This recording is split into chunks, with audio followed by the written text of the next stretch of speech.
श्री राधे। आज हम ब्रह्मवैवर्त पुराण का 5वां अध्याय का पाठ करेंगे। ब्रह्मा आदि कल्पों का परिचय। गोलोक में श्री कृष्ण नारायण आदि के साथ रासमंडल में निवास। श्री कृष्ण के वाम पार्श्व से श्री राधिका का प्रादुर्भाव। राधा के रोमकूपों से गोपांगनाओं का प्रकाट्य तथा श्री कृष्ण से गोपों, गौओं, बलिवर्दों, हंसों, श्वेत घोड़ों और सिंहों की उत्पत्ति। श्री कृष्ण द्वारा 5 रथों का निर्माण तथा पार्षदों का प्रकाट्य। भैरव, ईशान और डाकनी आदि की उत्पत्ति। महर्षि सौनक के पूछने पर सोती कहते हैं, ब्राह्मण, मैंने सबसे पहले ब्रह्म कल्प के चरित्र का वर्णन किया है। अब वराह कल्प और पद्म कल्प, इन दोनों का वर्णन करूँगा, सुनिए। मुने, ब्रह्मा, वराह और पद्म, ये 3 प्रकार के कल्प हैं जो क्रमशः प्रकट होते हैं। जैसे सतयुग, त्रेता, द्वापर और कलयुग, ये चारों युग क्रम से कहे गए हैं, वैसे ही वे कल्प भी हैं। 360 युगों का एक दिव्य युग माना गया है। 71 दिव्य युगों का एक मनवंतर होता है। 14 मनुओं के व्यतीत हो जाने पर ब्रह्मा जी का एक दिन होता है। ऐसे 360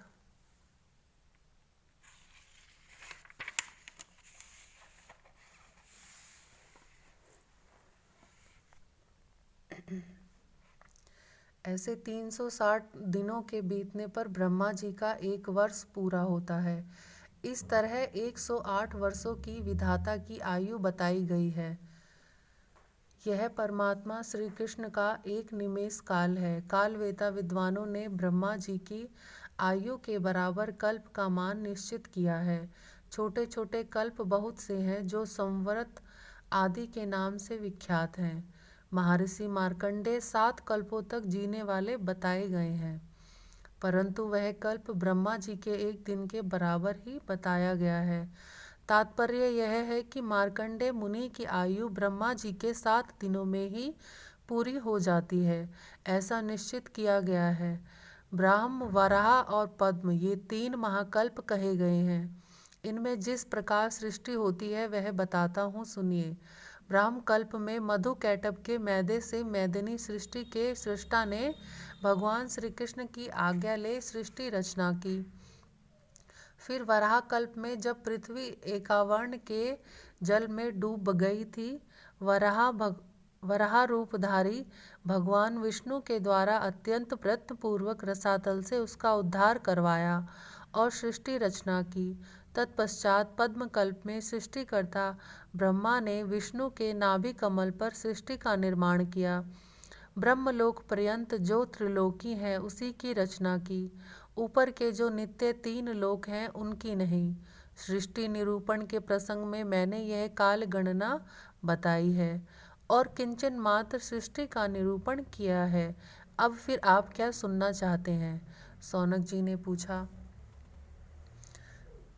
सूत नंदन, अब यह बताइए कि गोलोक में सर्वव्यापी महान परमात्मा गोलोकनाथ ने इन नारायण आदि की सृष्टि करके फिर क्या किया, इस विषय का विस्तार पूर्वक वर्णन करने की कृपा करें।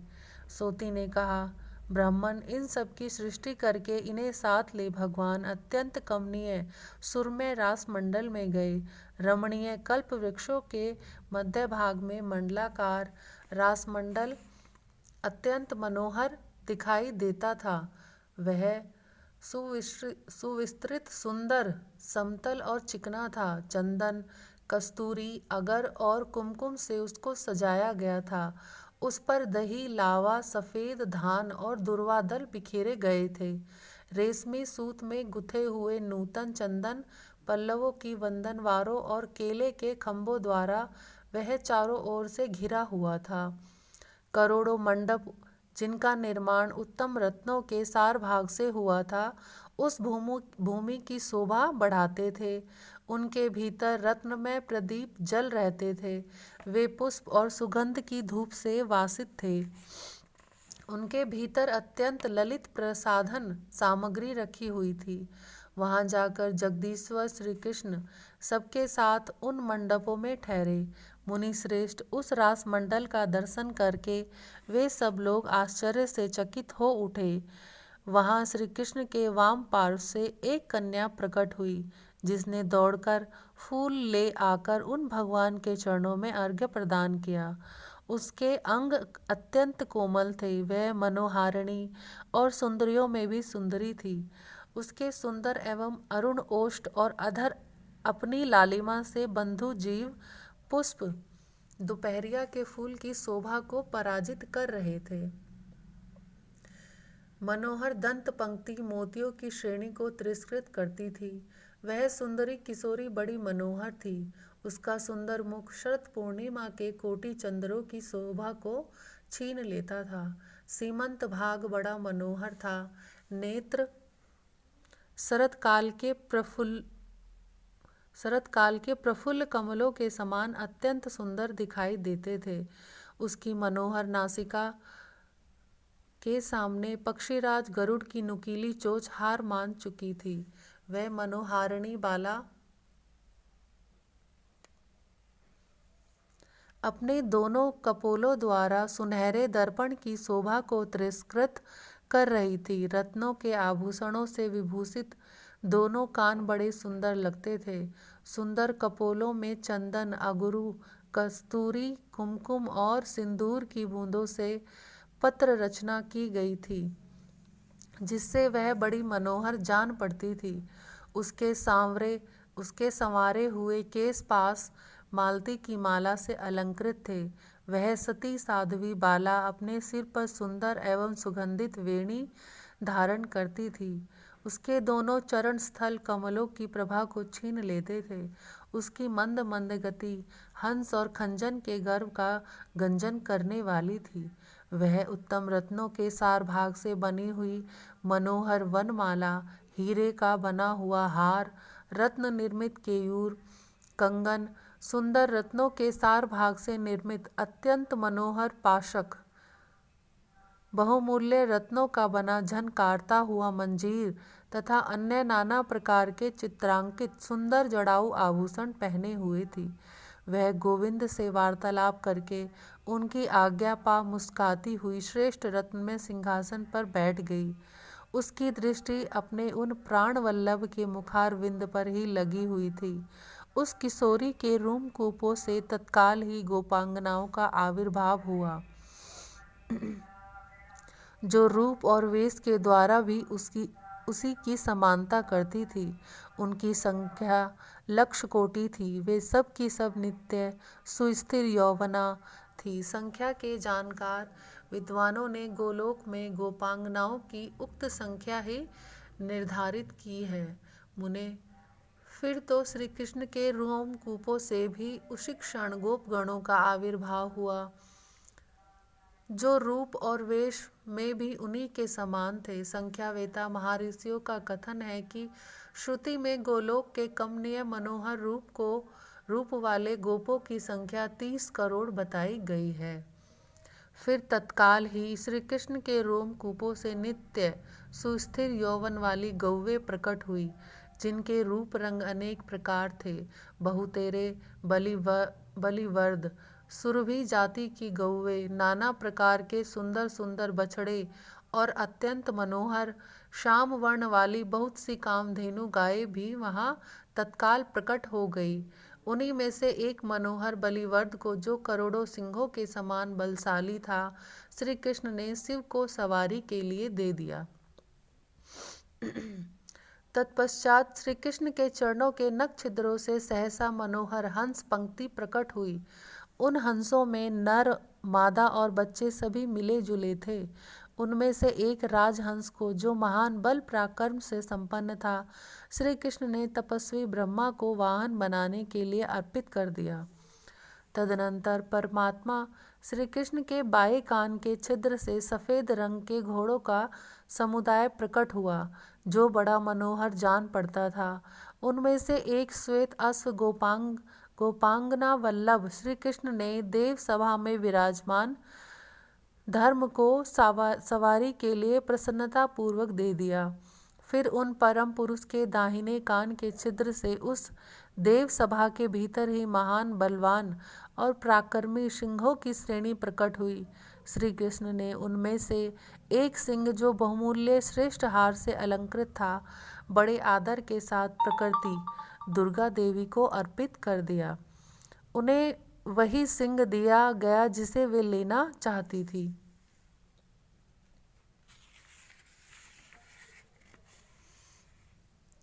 इसके बाद योगेश्वर श्री कृष्ण ने योग बल से 5 रथों का निर्माण किया। वे सब शुद्ध एवं सर्वश्रेष्ठ रत्नों से बनाए गए थे, मन के समान वेग से चलने वाले और मनोहर थे। उनकी ऊंचाई 1,00,000 योजन की और विस्तार 100 योजन का था। उनमें लाख लाख पहिए लगे थे।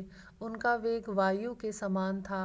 उन रथों में 1-1 लाख क्रीड़ा भवन बने हुए थे। उनमें श्रृंगारोचित भोग वस्तुएं और असंख्य शैयाएं थी।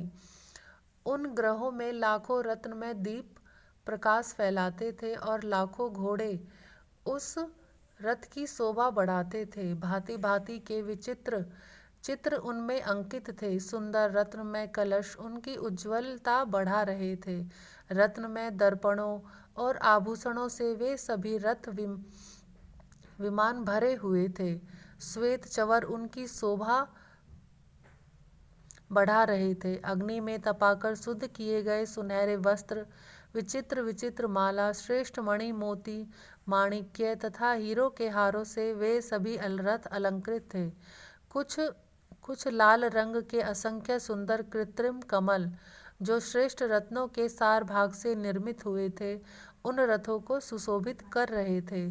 द्विज श्रेष्ठ भगवान श्री कृष्ण ने उनमें से एक रथ तो नारायण को दे दिया और एक राधिका को देकर शेष सभी रथ अपने लिए रख लिए।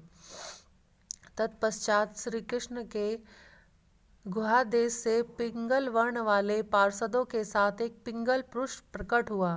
गुहा देश से आविर्भूत होने के कारण वे सब गुहाक कहलाए और वह पुरुष उन गुहकों का स्वामी कुबेर कहलाया, जो धनाध्यक्ष के पद पर प्रतिष्ठित है।